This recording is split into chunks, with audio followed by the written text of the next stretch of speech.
Opa, tudo bem por aí? Este é mais um programa do projeto Papo de Quarentena, do Plural.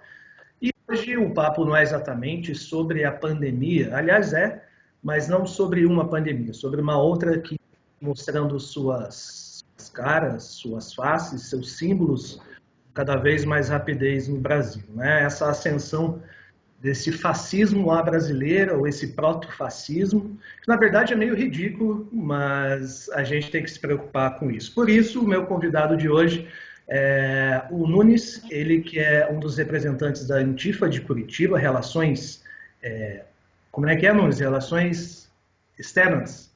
Externos, algo do tipo. Legal. Agradeço desde já a participação do Nunes para falar sobre isso, né?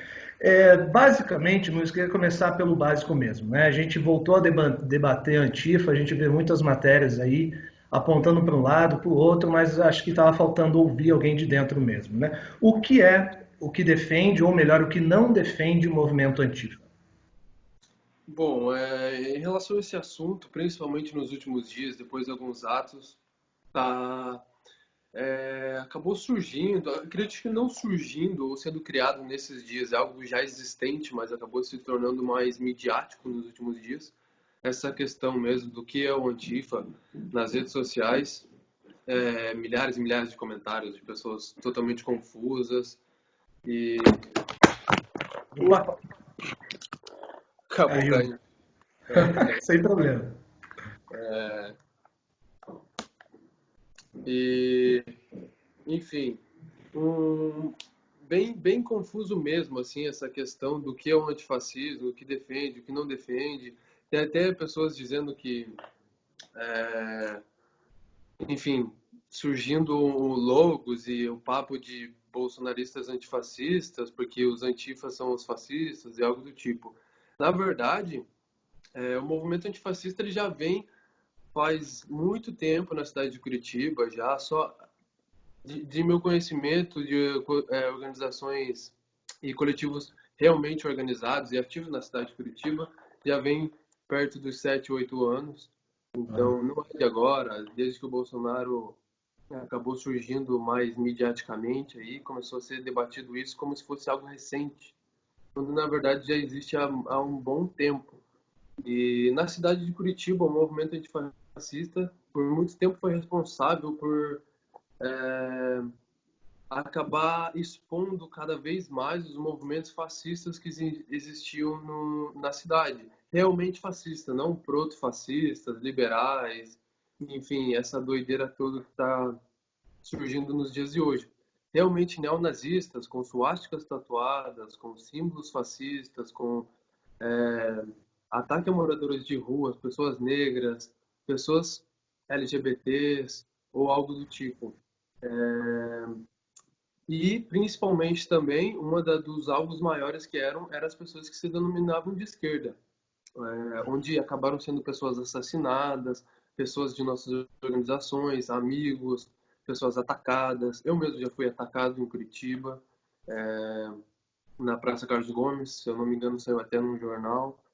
E o movimento antifascista na cidade de Curitiba sempre serviu para isso, para expor, para bloquear passeatas, bloquear eventos. Há alguns anos que o movimento realmente neonazista em Curitiba vem tentando organizar shows e festivais com bandas de todos os lugares.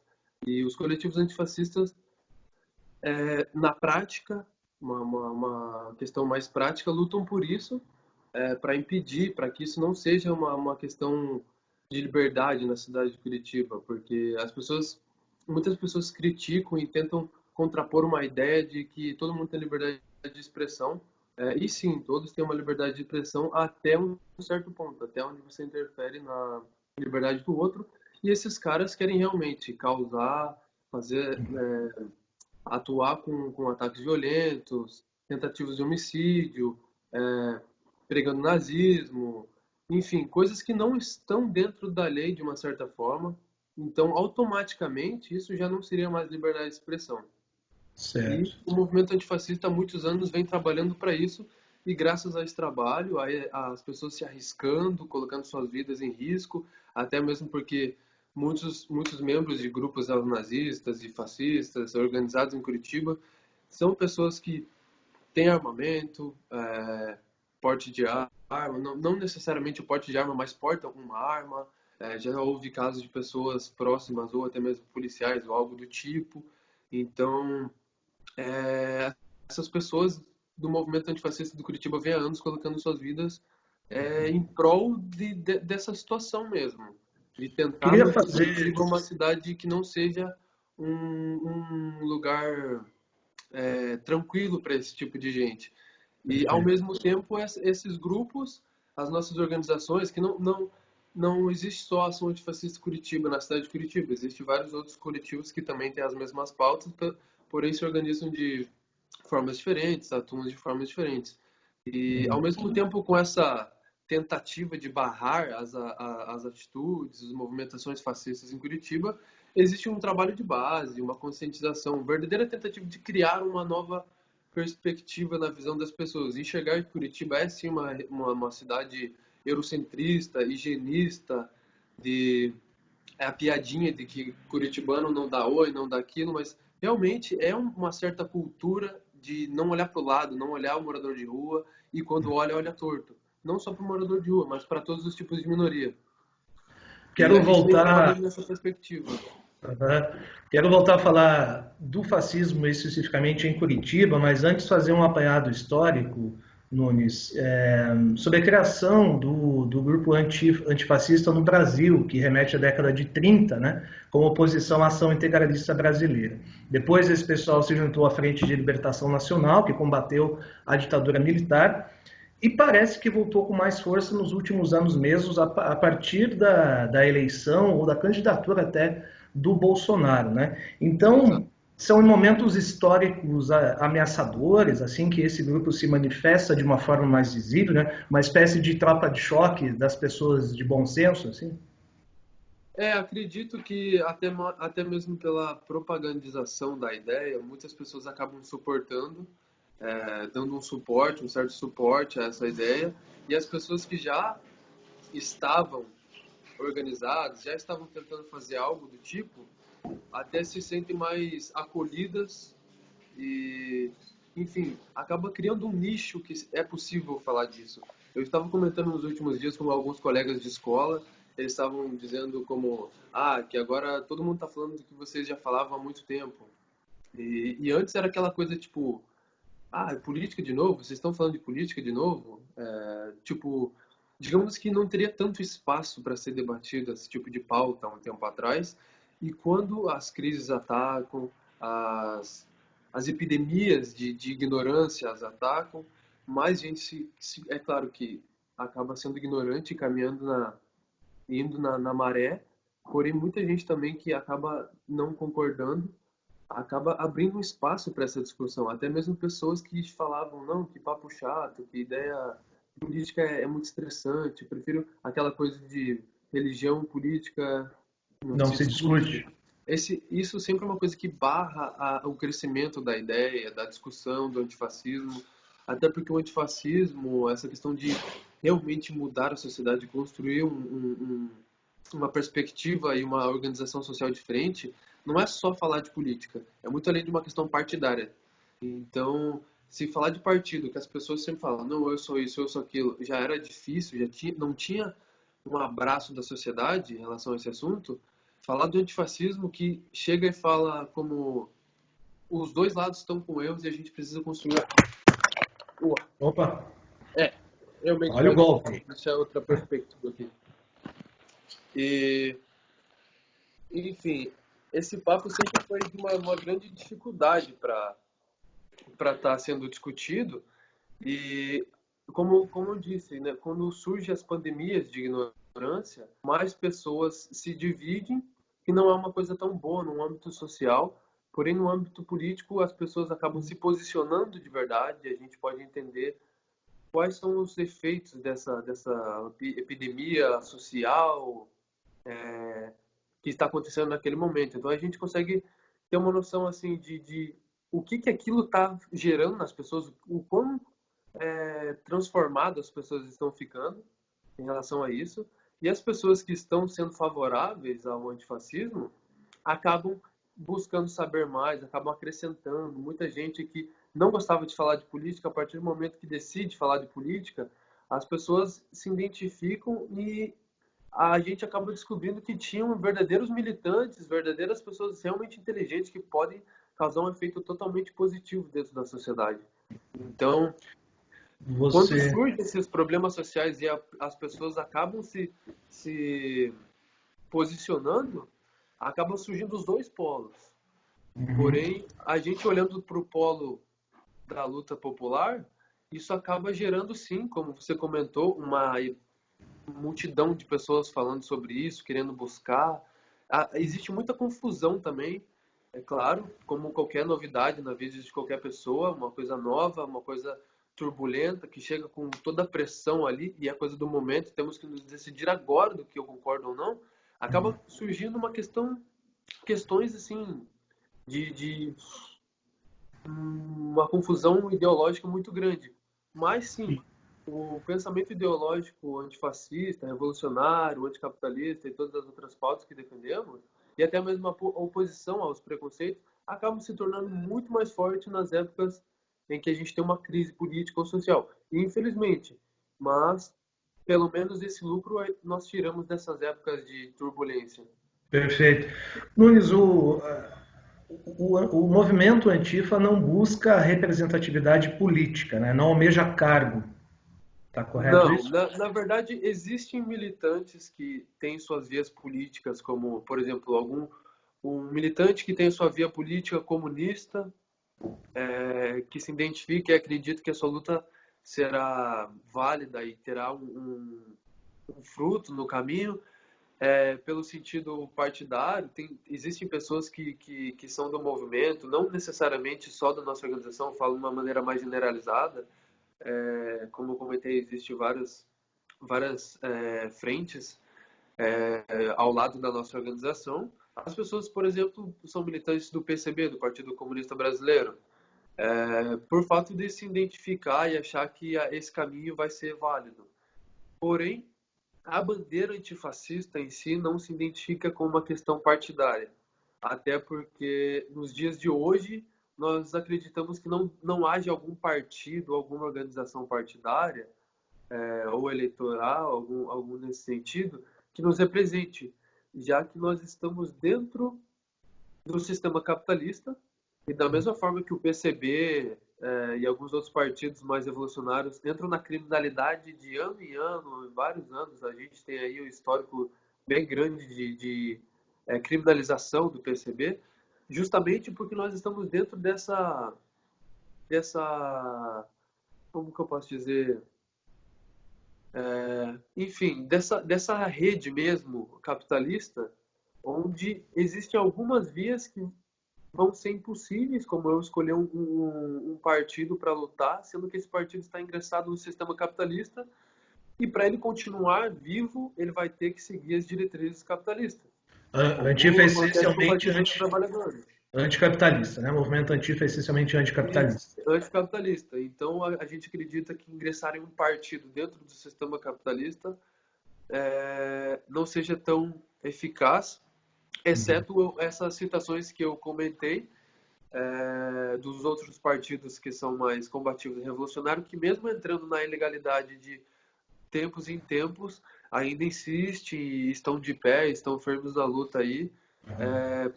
Historicamente isso já deu certo e tudo mais, porém existem as pessoas dentro do movimento escolhem caminhos diversos para estar tentando alcançar o objetivo da organização social. Legal. Vocês estiveram na segunda-feira à noite no movimento Vida Negra Se Importam, que percorreu ali o centro cívico, né?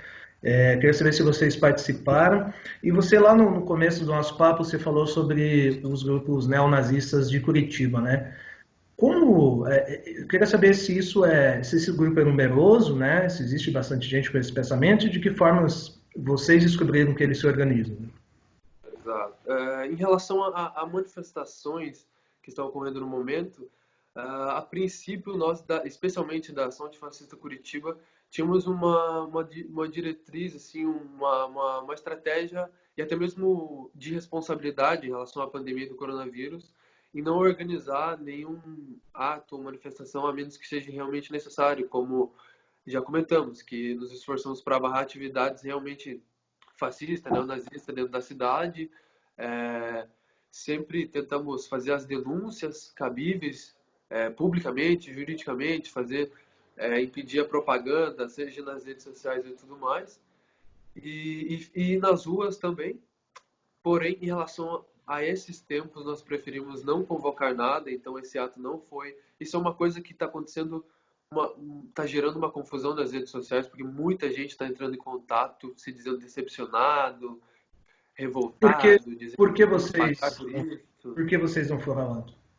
Então, mesmo algumas pessoas, é, como que eu posso dizer, representando a si mesmo, não em nome da organização, acabaram como pessoas que não têm grupo de risco com sua convivência, algo assim, pessoas que se sentiram à vontade, A acompanharam epidemia e já tudo é um mais. baita motivo, né? Sim. Exato. E por questão de responsabilidade, da nossa parte não surgiu essa organização desse ato.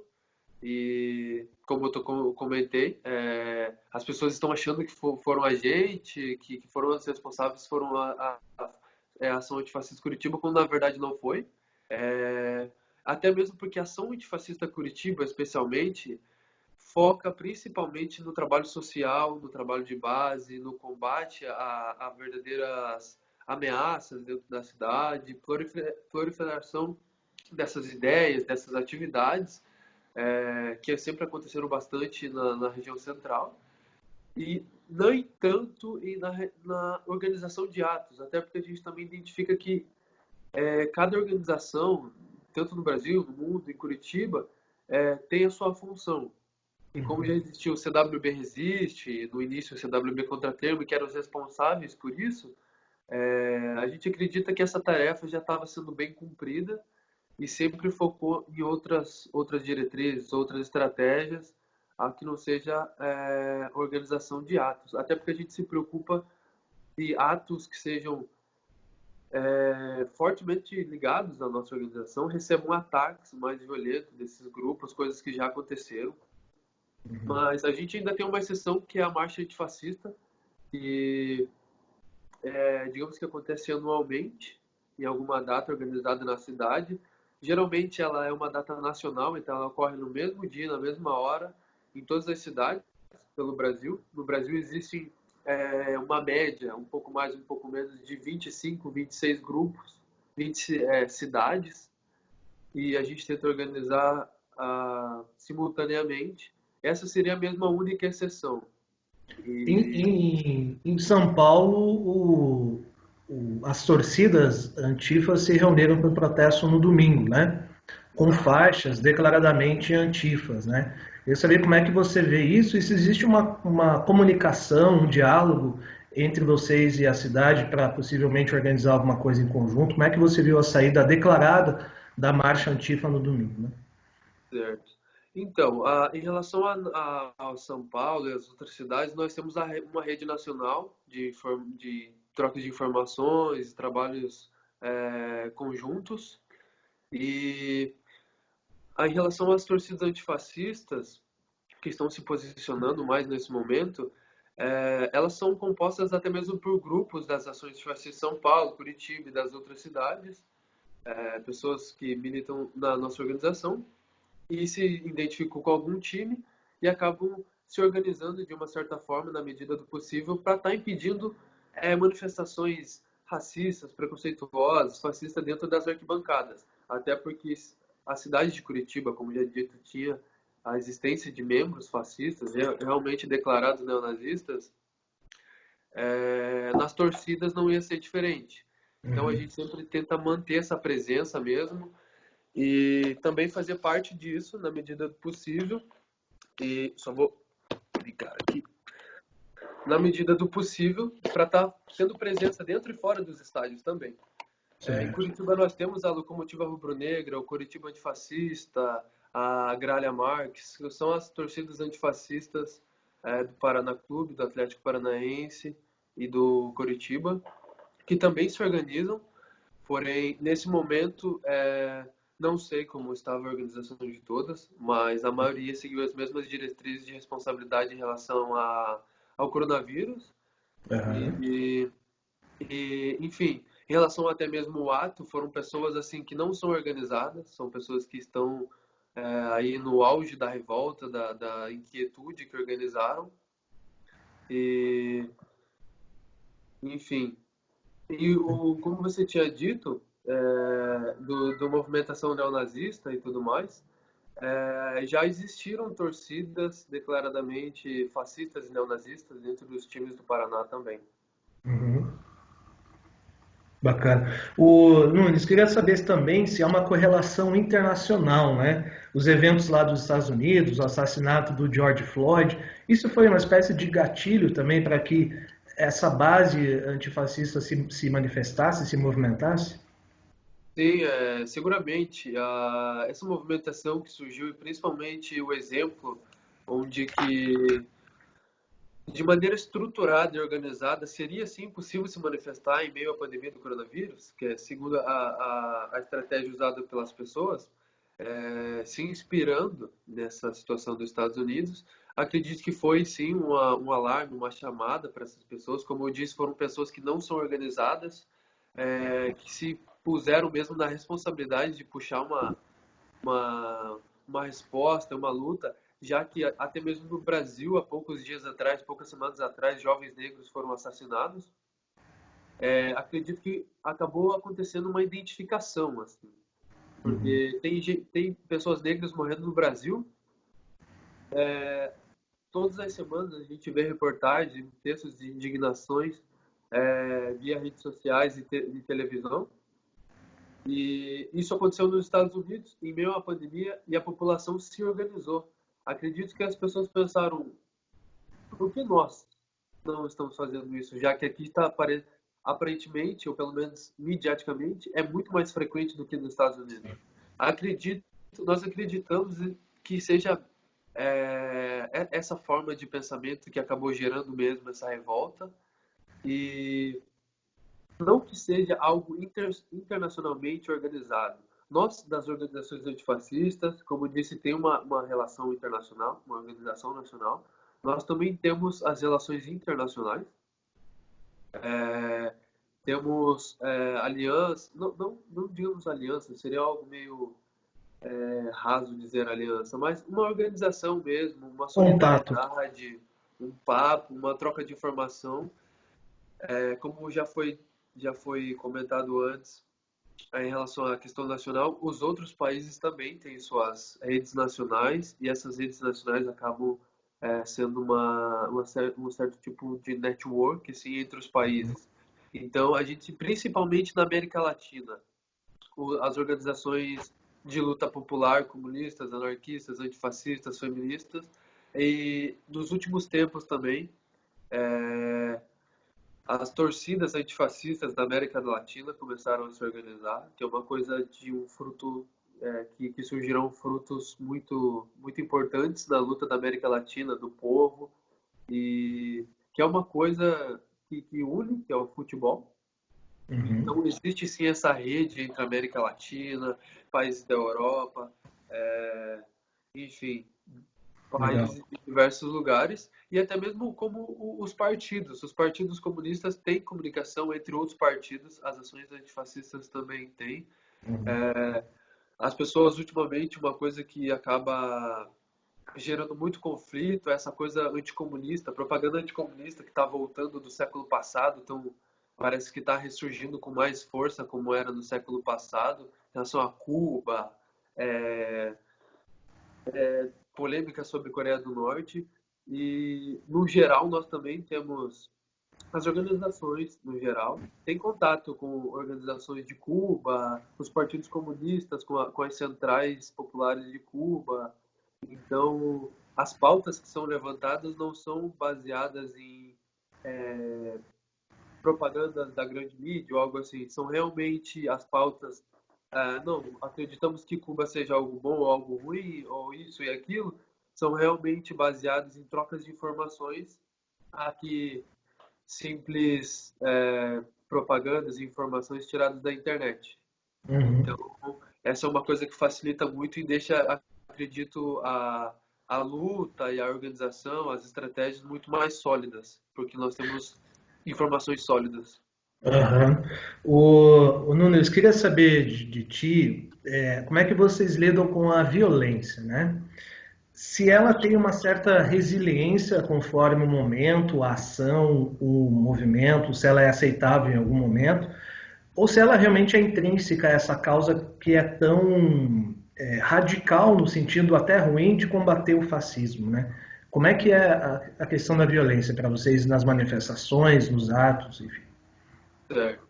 Então, a questão da violência nas manifestações, nós temos também não posso dizer um problema, mas acredito até é um debate que acontece muito dentro das organizações de luta de esquerda, luta popular, que é uma insuficiência. Não digo nenhuma insuficiência, é realmente uma tarefa muito difícil e é praticamente impossível conseguir passar e levar uma informação para todos que estão numa manifestação.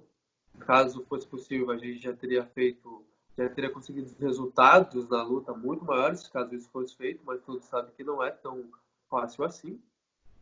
E acaba, em relação ao ato, acabam muitas pessoas que realmente estão com a agonia da revolta, iniciando algo mais violento, um confronto com a polícia, coisa que a polícia também nunca evitou, que é o confronto, e essas pessoas sentem a necessidade de não se calarem.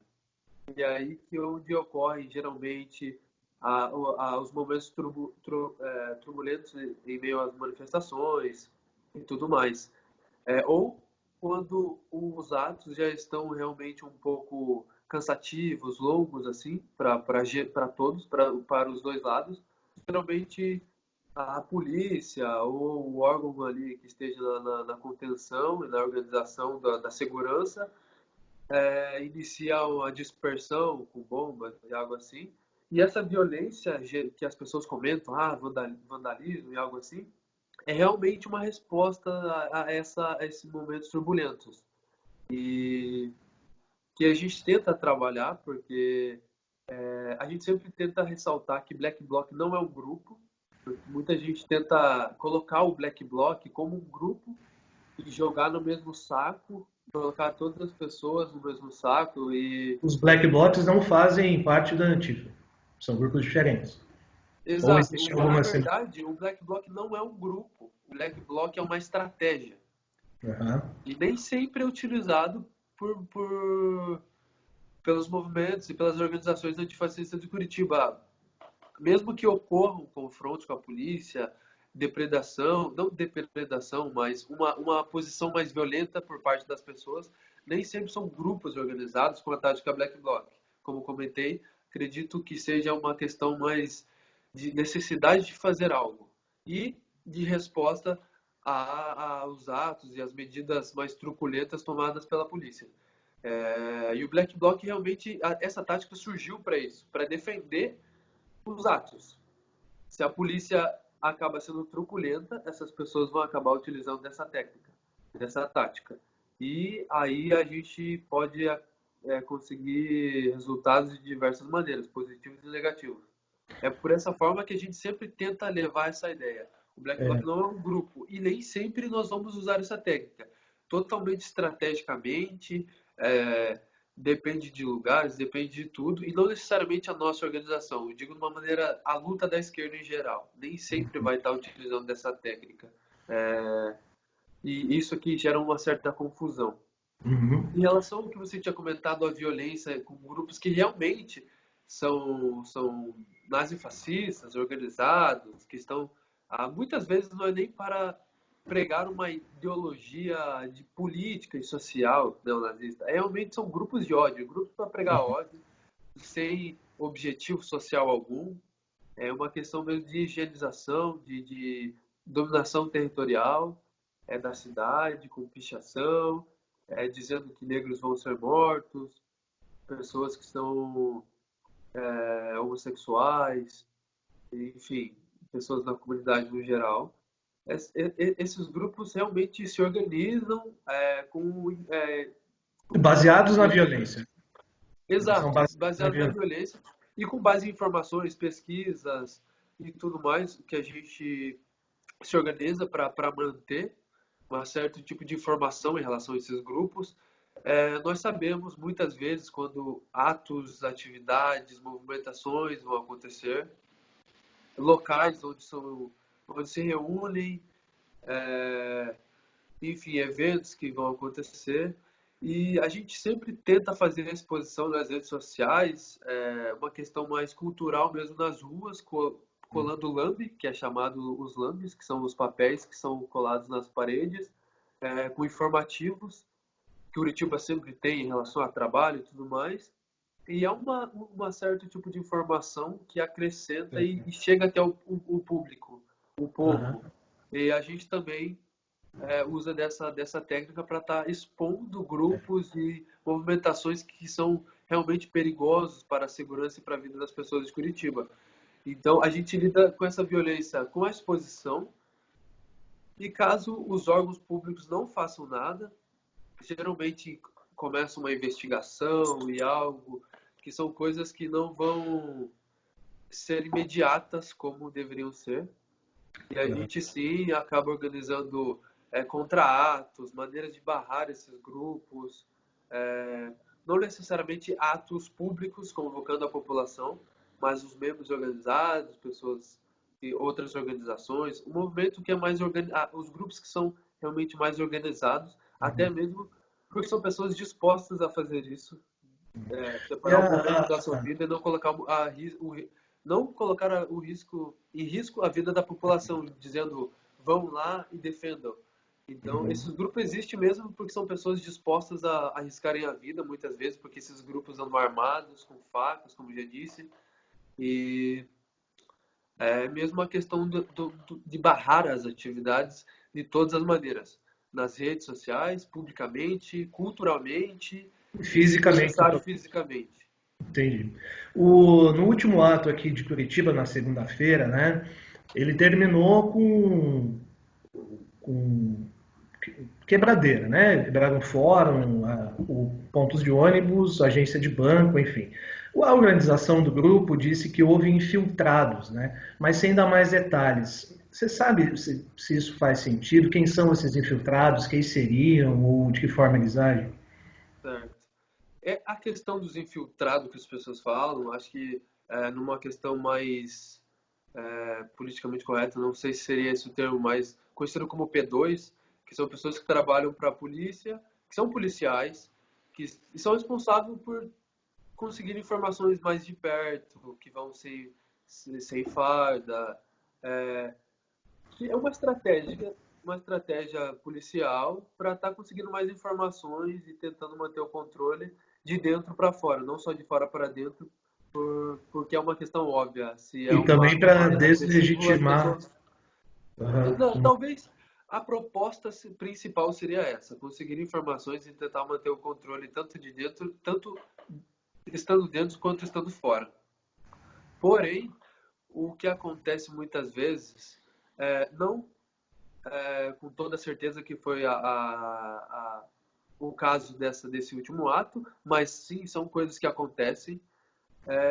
Dessas pessoas que estariam infiltradas, ao invés de estarem só fazendo o trabalho que foi designado, que é conseguir informações, acabam sim gerando tumultos, enfim, às vezes até realmente iniciando tumultos mais violentos, pois assim seria uma questão óbvia, pois assim a polícia teria razões e teria álibis para estar entrando em um certo confronto e dispersando a população, dispersando o ato, a manifestação pública e acabando com essa situação no mesmo momento. Essa Uhum. estratégia ao nosso ver, é muito válida para o objetivo que a Polícia Militar tem, que é acabar com as manifestações e dispersar o povo. E a gente sempre tenta identificar essas pessoas, não tentamos identificar essas pessoas literalmente, mas ter muito cuidado com isso, para caso essas pessoas realmente iniciem o tumulto, que as outras pessoas que estão ali na emoção e na revolta não sigam essas pessoas, não vão assim na maré, porque estariam fazendo o que querem. Porém, como eu disse, existe as pessoas que estão realmente revoltadas, tentando fazer algo, às vezes por falta da informação e da segunda opção chegar. Essa é a estratégia mais válida no momento, do calor da situação, e acaba se tornando uma questão generalizada. Porém, Uhum. essas pessoas muitas vezes são influenciadas, os atos são iniciados por, sim, pessoas que estão infiltradas. Infiltrado acaba sendo uma palavra um tanto quanto defensiva, assim, são infiltrados, não é culpa nossa. Mas sim, existe esse tipo de postura, não é uma coisa que é segredo ou novidade para ninguém. Porém, também existe o outro lado que algumas pessoas acabam tomando. Não podemos também tirar toda a culpa das nossas costas. Não que isso seja errado, culpado totalmente. Acredito que o Sim. nosso erro nessa parte é não conseguir levar informação para essas pessoas, organizar essas pessoas e tentar tirar recursos e resultados mais válidos daquele momento. Porque, sim, identificamos que muitas vezes não traz resultados positivos, muito pelo contrário, como é o caso desse último ato. Uhum. Você falou uma coisa que me chamou a atenção, me lembrou o episódio de domingo em São Paulo, né? Houve uma manifestação pró-Bolsonaro, né? Um proto-fascismo declarado ali, e a manifestação antifa na mesma Avenida Paulista. Mas o confronto ocorreu entre os antifas e a polícia, e não necessariamente entre os pró-bolsonaristas e os antifas, né? Isso é meio Exato. esquisito, né? Sim.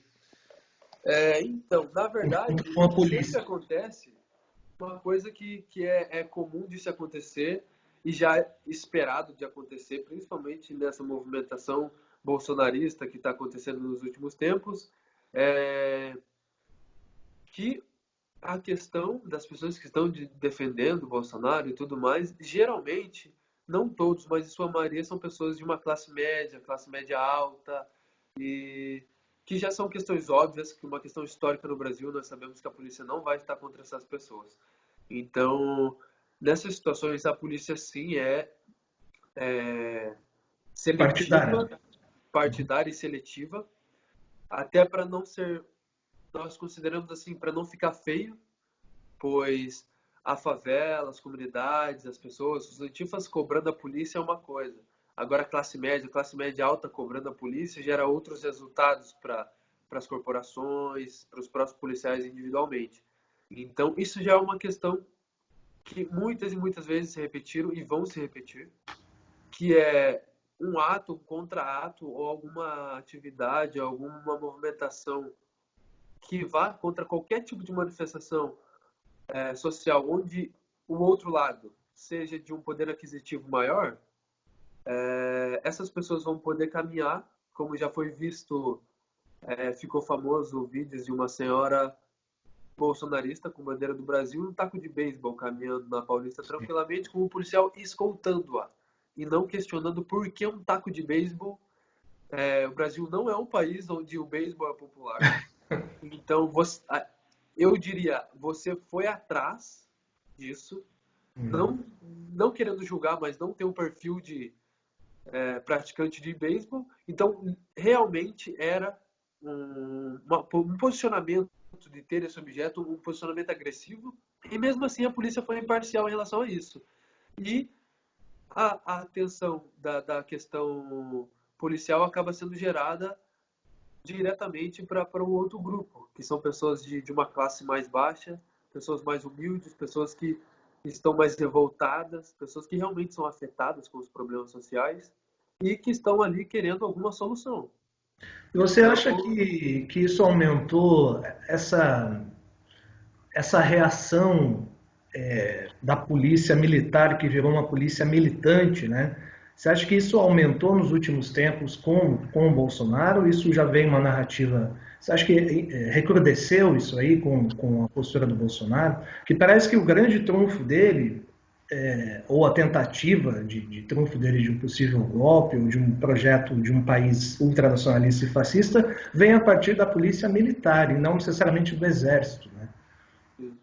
então, esse posicionamento da polícia militar, já acredito que ele já seja um posicionamento que esteja inserido nas corporações. Até mesmo outros vídeos que ficaram famosos nos últimos tempos da polícia é, em treinamento, fazendo suas marchas, suas caminhadas, com cânticos de agressividade, entrando na favela para matar. E isso é uma questão que já vem sendo carregada dentro das corporações há muito tempo. Uhum. E isso não é escondido de ninguém.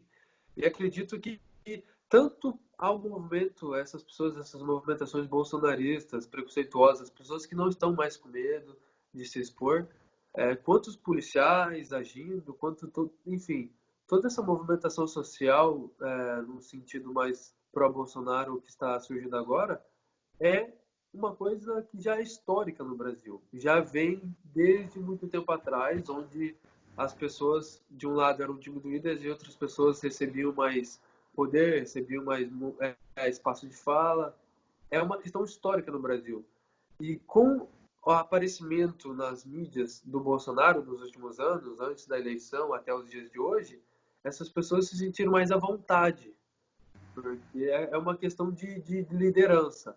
Se é um amigo seu que é o professor, você vai ter mais facilidade para ter um trabalho na escola, para falar na frente do público. Se é um amigo seu que está organizando uma festa, você vai se sentir mais à vontade do que estar em uma festa de um desconhecido, chegar meio sem ser convidado. E nesse sentido, digamos que essas pessoas se identificam com o Bolsonaro e ele está no poder no momento. Então, digamos assim, uma pessoa que pensa o mesmo que eu, que está propagandizando as ideias que eu sempre acreditei, está no poder, então agora eu estou mais à vontade para me expor e colocar o meu pensamento que antes estava recuado, estava por questão de tentativa de ter uma ética, estava recuado, e agora não precisa mais manter essa postura de mocinho bom. Agora é uma questão de, tipo, dominamos o Brasil e faço o que eu quiser. E vocês têm que ficar quieto. É uma coisa, é aquela questão ame ou deixe-o. E essas pessoas se identificam como pessoas que amam e acreditam que os outros têm que deixá-lo. Então, digamos que isso fomentou um espaço para esse tipo de coisa, tanto para a polícia, quanto para o cidadão comum, quanto para qualquer outro tipo de instituição ou cargo que lhe dê poder. Essas pessoas que estão nesses lugares e têm esses posicionamentos estão muito mais à vontade para se manifestar com essa representatividade que está acontecendo no poder do Certo. governo. O Trump diz que quer tipificar a ação antifa como terrorismo, né? E acho que nem pode, porque são norte-americanos mesmo, dentro do seu próprio país. Acho que é inconstitucional isso. E hoje, para variar, né, o Bolsonaro seguiu a sua linha e chamou o movimento de marginal e terrorista, né? E, aliás, bom lembrar que o Bolsonaro foi expulso de um quartel por suspeita de plantar uma bomba, de um atentado, né? E ele falando de terrorismo, enfim. Mas quero saber o que você pensa dessas reações aí de chamando de marginal e de terrorista o grupo antigo. Então, essa questão é uma questão que já vem sendo esperada pelas pessoas que estão nas organizações, na luta, há um tempo. Porque outros tipos de criminalização já vêm sendo feitos e tentados, até mesmo, infelizmente, no governo do PT, foi implantado a lei antiterrorismo, num país que não existe movimentação que é realmente terrorista. Então, resumidamente, obviamente, essa lei serve para manifestações e algo do tipo, já que nós não temos manifestação, organizações terroristas ou motivos para receber ataques terroristas, como o Estado Islâmico ou algo assim que os outros países sofrem. Então é uma questão óbvia, é uma questão de avaliação de conjuntura. Essa lei realmente só serviu para isso e o Bolsonaro, com certeza, é até incrível de não ter usado mais nesse tempo todo aí de manifestações e tudo mais, até mesmo contra ele mesmo. Foi até incrível e surpreendente que eles não estão usando tanto essa lei, porém já estão se manifestando que vão usá-la. E até mesmo tentar a criminalização do movimento antifascista. E isso é uma coisa realmente esperada. Assim como o Partido Comunista já recebeu criminalização muitas vezes, é porque incomoda, porque tem resultados sociais, tem resultados positivos no objetivo que quer, assim como nós também temos nossos resultados e conseguimos atingir, e temos também nossas pequenas vitórias, nossos pequenos objetivos que nós conseguimos atingir dia a dia, e o que não é favorável para esse governo. Então, o que acaba sendo é a utilização do discurso, usando esses protestos mais violentos, segundo eles, com a depredação, e causando a generalização para estar tentando criminalizar no âmbito geral e tentar criminalizar, como já é feito nos Estados Unidos, pessoas com bandeiras confederadas, racistas, suásticas e tudo mais, fazendo manifestações. Nunca foi comentado sobre isso pela parte do Trump. Enquanto isso, essas pessoas são nacionalistas e pró-Trump. Enquanto isso, o outro lado é contra o Trump e sua eleição e suas medidas, e carregam bandeiras anti-preconceito e são criminalizadas. Então, isso não é nem uma questão social, é uma questão estratégica e política. Se tem alguém no seu caminho, você precisa tirar isso do seu caminho para você conseguir para você prosseguir tranquilamente. E é exatamente a estratégia que os governos vão estar tomando, tanto do norte-americano quanto do Bolsonaro. Eliminar pessoas e movimentos do seu caminho. Assim como já fizeram, nos últimos tempos cada vez mais estão chegando perto da resolução do caso Marielle. E quem não pode seguir o mesmo caminho que foi tomado e consequentemente, levado para Marielle, que são organizações e ideias, tem que ser excluído de uma outra maneira, que são o senso comum popular, que são onde essas leis são atacadas. Gera um senso comum com a criminalização, gerando um conceito de terrorismo, de black bloc, enfim, toda uma questão e uma imagem negativa, e assim a população vai estar a favor e vai ser tranquilamente feita uma limpeza para tirar os incômodos do caminho, assim como fizeram com Marielle, porém com organizações e ideias sociais de luta popular. A gente tem cada vez mais, né, Nunes, a utilização de símbolos nazistas, neonazistas, racistas, fascistas, né? Teve uma sequência do Bolsonaro e os seus bebendo leite, né, para evocar uma supremacia branca, aquele discurso aterrorizante, evocando Goebbels, do ex-secretário de Cultura, um arremedo de Ku Klux Klan em frente ao STF, com aquelas tochas, enfim. Você acha que a gente está vivendo sobre um movimento, um regime fascista neste momento?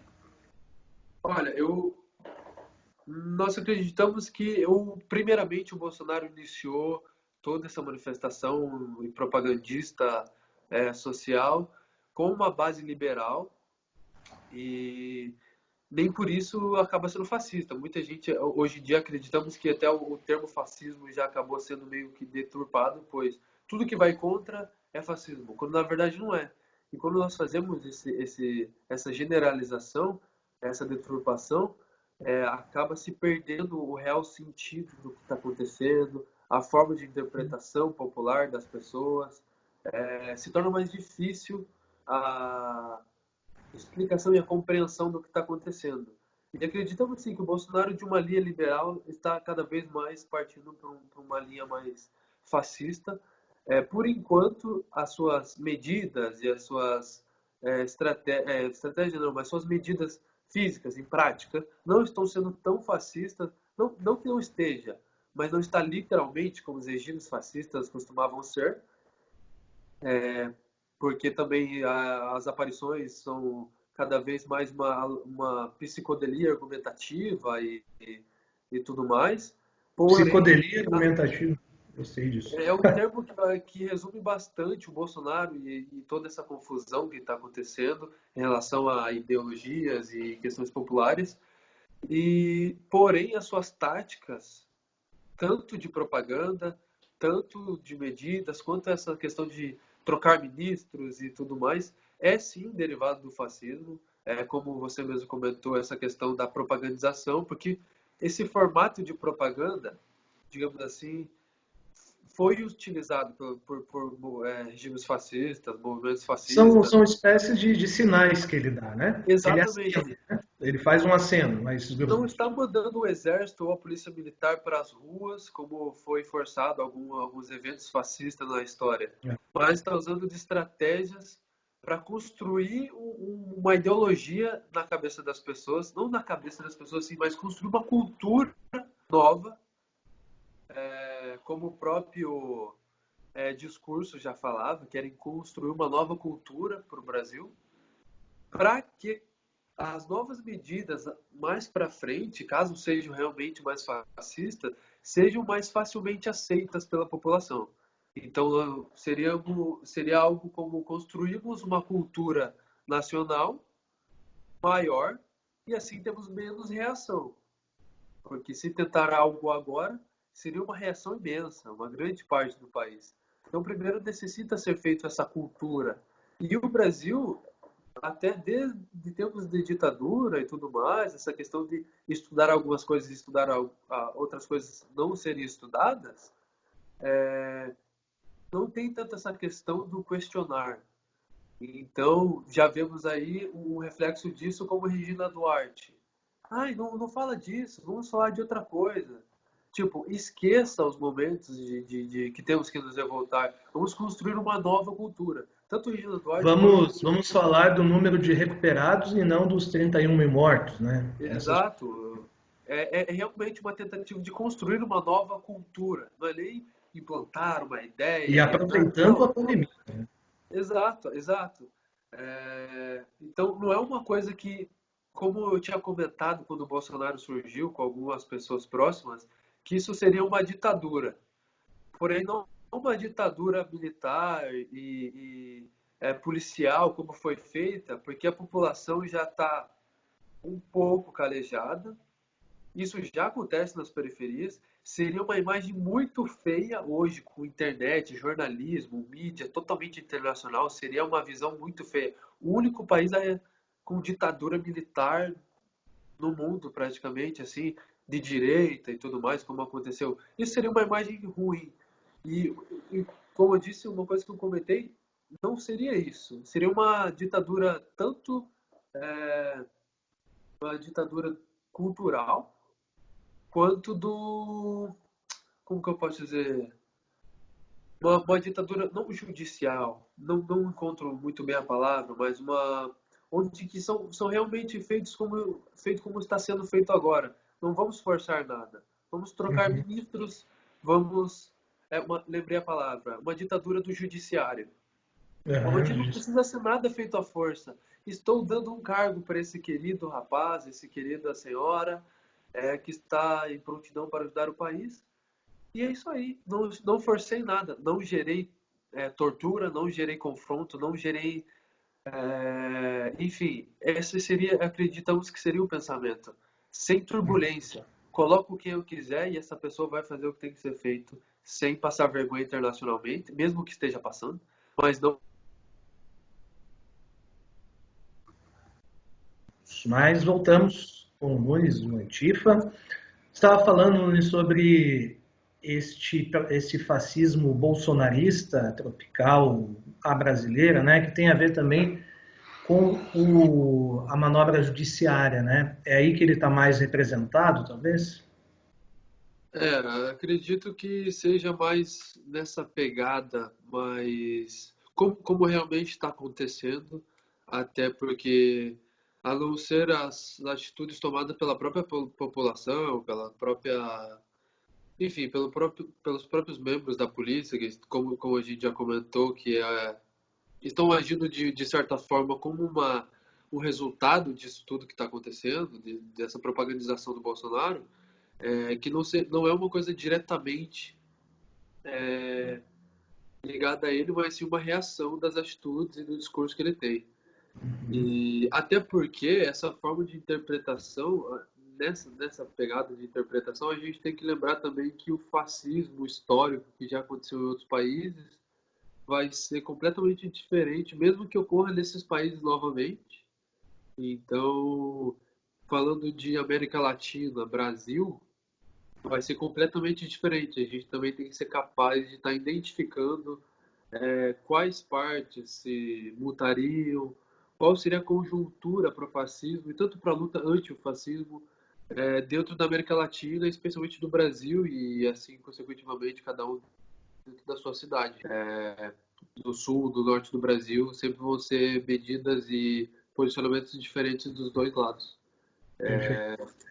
E acreditamos que seja bem uma questão dessa, não que vá ser uma questão violenta, fascista, como já foi historicamente, porém essas atitudes, essa forma de trabalhar, essa estratégia política também faz parte é, de uma estratégia para criar um terreno para algo parecido, uma Entendi. readaptação. Uhum. Uma releitura, né? Para encerrando, Nunes, a gente falou de símbolos há algum tempo atrás, né? E os símbolos antifas, né? A bandeira, eles viralizaram muito nas últimas semanas, né? Em redes sociais principalmente. Aí teve o míope antifa, o cachorro antifa, o jornalista antifa, advogado antifa, Bolsonarista professor. antifascista também. Como? Bolsonarista antifascista também. Também. O que você pensa disso aí? Você acha que é uma banalização dos símbolos ou essa popularização pode ter algum tipo de benefício? Então, nos últimos dias, quando ficamos sabendo que as pessoas estavam tendo essa preparação para esses atos e tudo mais, nós tentamos ter contato com essas pessoas e tentar acalmar os nervos e dar uma organizada, não participando diretamente da situação, mas esclarecendo alguns pontos como o símbolo. E as pessoas comentavam se é uma questão por liberdade, por luta, porque eu não posso colocar a cor que eu gosto. Minha cor favorita é azul e eu vou fazer um símbolo azul. Quando na verdade não é uma questão de reprimir a escolha da sua cor, é uma questão histórica e simbólica.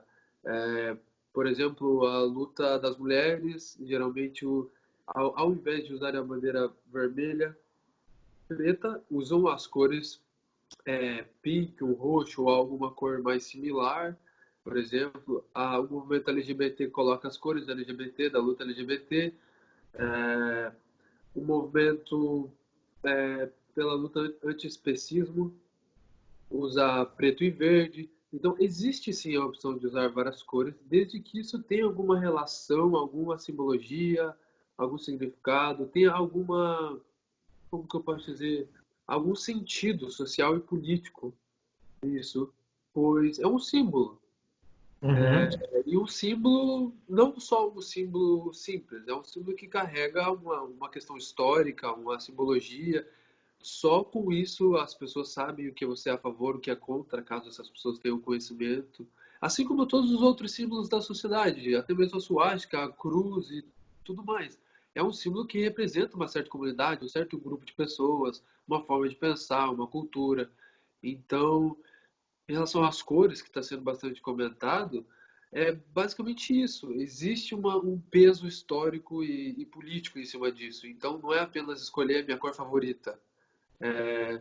As pessoas até não são impedidas de fazer isso.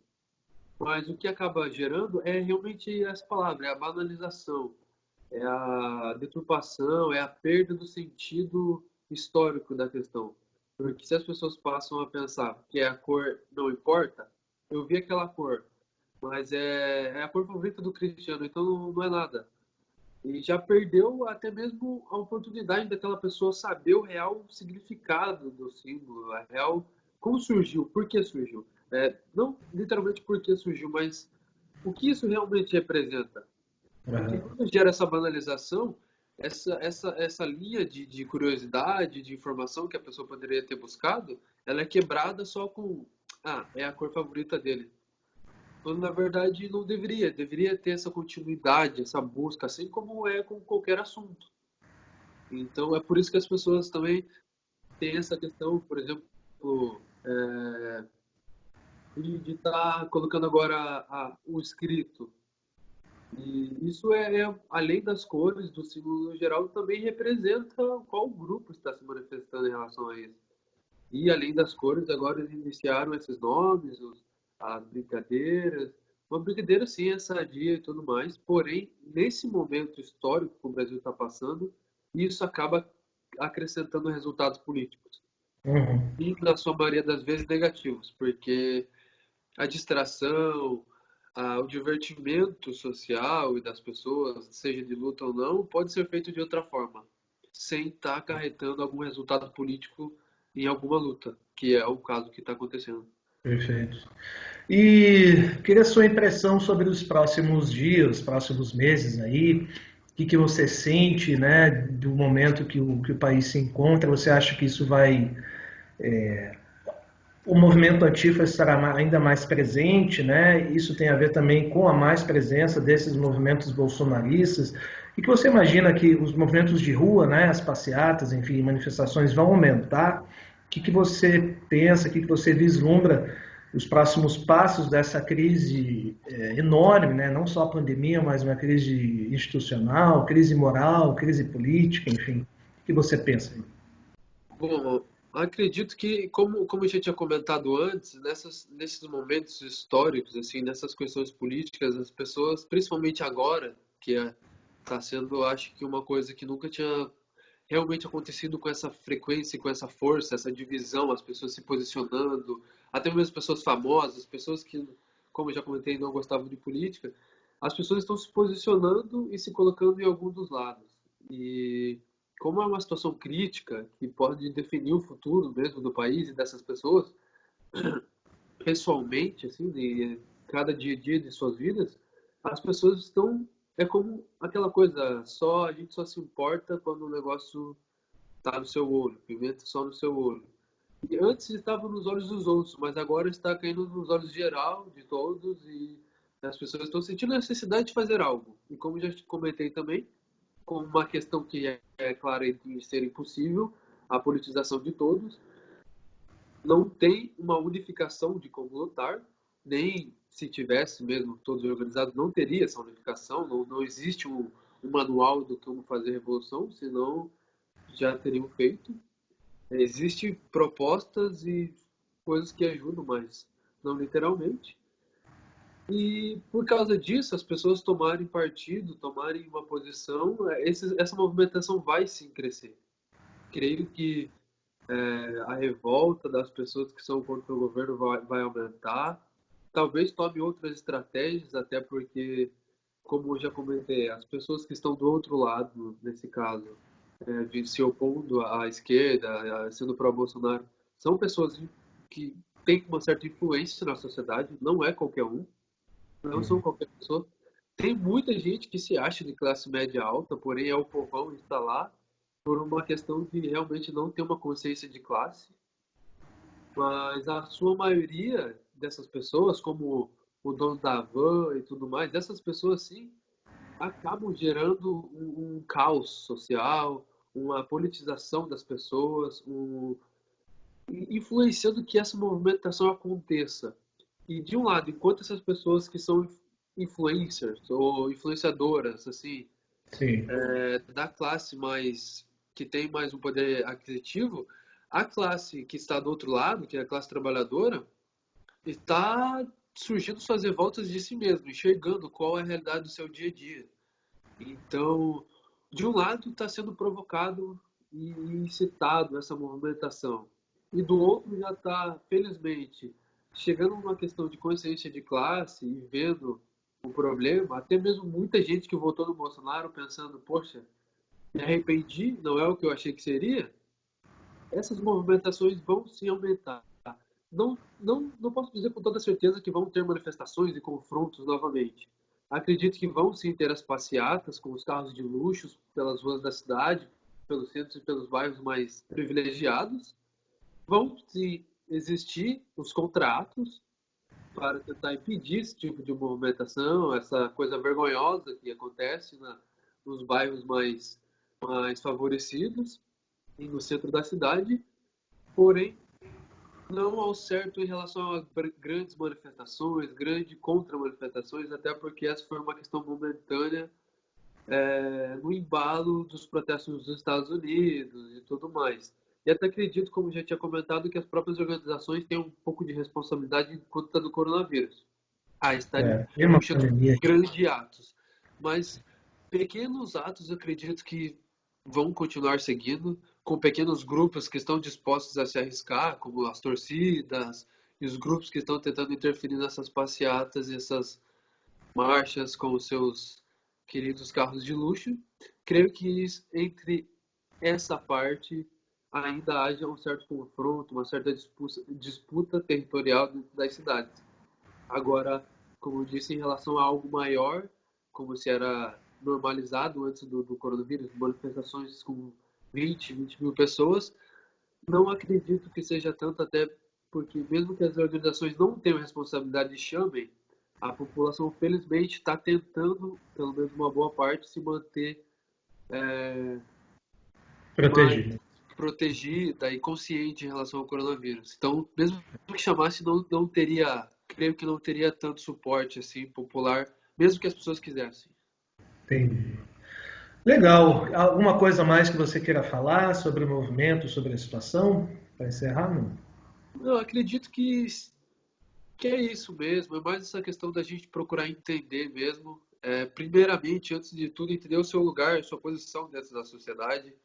É um problema muito grande, aquela coisa que as pessoas estão comentando hoje, que é o pobre, que é, isso é até como a gente estava falando dos memes, as pessoas estão levando isso como um meme, mas isso é uma coisa séria, que é uma pessoa que é uma classe pobre e se acha rico, às vezes por ter um pequeno negócio e tudo mais, e não entende que a classe realmente exploradora é quem tem poder aquisitivo a ponto de influenciar algo na sociedade. Então, isso é falta de consciência de classe. Acredito que a gente deveria tentar construir mais uma consciência de classe, se enxergar nossa posição na sociedade e assim enxergar os próximos passos, se isso te afeta ou não, o que vai te afetar, o que você pode fazer, para se organizar em relação ao governo, à pandemia, a tudo que for. As pessoas, isso é uma coisa que nós da Ação Antifascista Curitiba tentamos fazer, que é gerar esse pensamento, essa questão cultural de entender a si mesmo e a sua posição dentro da sociedade. E a partir disso se organizar. Se você é uma pessoa que olha para si mesmo e fala, eu sou uma pessoa de da classe trabalhadora, sou, por exemplo, homossexual e isso e aquilo, e a partir disso construir a sua luta. O movimento negro, que é da classe trabalhadora, se identificar, e a partir disso, ou a pessoa é do movimento antifascista e se identificar, porque, como a gente comentou em relação às pessoas que às vezes estão desesperadas e nas manifestações a única saída é quebrar ou algo do tipo, é porque ainda não rolou essa forma de identificação pessoal a ponto de pensar, poxa, eu sou isso e aquilo, e aquela galera ali igual, então eu vou me organizar. Porque uma das questões importantes é estar organizado. E outras organizações não, perdão, outros fatos históricos, como a Revolução Espanhola de 36, a CNT e a FAI, que foram responsáveis, faziam o trabalho de base das empresas e o trabalhador se identificou como trabalhador, primeiramente, e viu que era ele que movia a sociedade, a ponto de que automaticamente foi excluída a necessidade de ter um patrão ou algo para te chicotear e dizer trabalha, trabalha, trabalha. A Uhum. partir do momento que eles entenderam a posição deles dentro da sociedade, eles entenderam a necessidade da união, da organização e tornaram a Espanha autônoma e construíram a Revolução Social. Acredito que o Consciência de caminho. classe. Exatamente. Acredito que o caminho seja longo, difícil, porém tem que ser iniciado e isso parte de cada um buscar a sua consciência de classe, a sua consciência social e tentar buscar se manter firme, principalmente nessa época de pandemia, principalmente seu corpo saudável em relação ao vírus e a outros problemas, a sua cabeça, se munir tanto de saúde quanto de conhecimento e a partir disso começar a construir uma sociedade melhor, uma cultura e realmente construir um ser humano melhor, uma nova forma de pensar e juntos com todos esses seres humanos tentando se identificar e se reconstruindo, reconstruir a sociedade no geral e assim construir uma revolução popular, uma mudança que realmente traga resultados positivos para o trabalhador. Ok. Cara, muito obrigado, viu, pelo seu tempo, Obrigado a pelos você. esclarecimentos, pela conversa. Fique bem, se cuide aí também, né? Fique em casa, na medida do possível.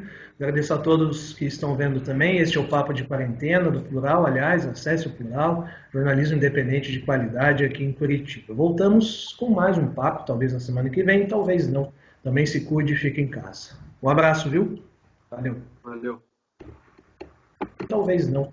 Também se cuide e fique em casa. Um abraço, viu? Valeu. Valeu. Que vem, talvez não. Também se cuide e fique em casa. Um abraço, viu? Valeu. Valeu.